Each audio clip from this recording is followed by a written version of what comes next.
पहिला यो हेर्नुस्, एउटा बुद्धिजीवीले के लेख्नु भएको छ पहिला उहाँको लेख पढ्नुस्, त्यसपछि कुरा गरौँला। उहाँको लेख तपाईँहरूले पढ्नुभयो होइन? मान्छेको जति गिरी छ त्यति बाहिर निस्कने हो, जति दिमाग छ त्यति नै सोच्ने हो, त्यति नै लेख्ने हो, त्यति नै बोल्ने हो क्या। अब उहाँले लेखिसक्नुभयो, उहाँलाई जवाफ त दिनै पर्यो। यो लेख लेख्ने विद्वान ज्ञानी महाशयले एकचोटि यो भिडियो हेर्ने कि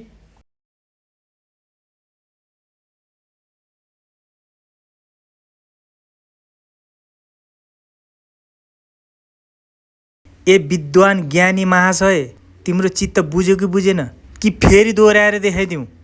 यस्ता महान ज्ञानी विद्वान पटमूर्खलाई जति देखाए नि हुन्न, जति सम्झाए नि हुन्न, जति बुझाए पनि हुँदै हुन्न।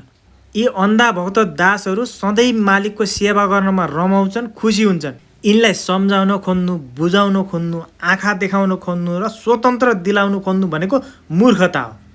यी जुन अवस्थामा छन्, जस्तो अवस्थामा छन् त्यस्तै नै छाडिदेऊ, त्यसैमा यिनको भलो हुनेछ।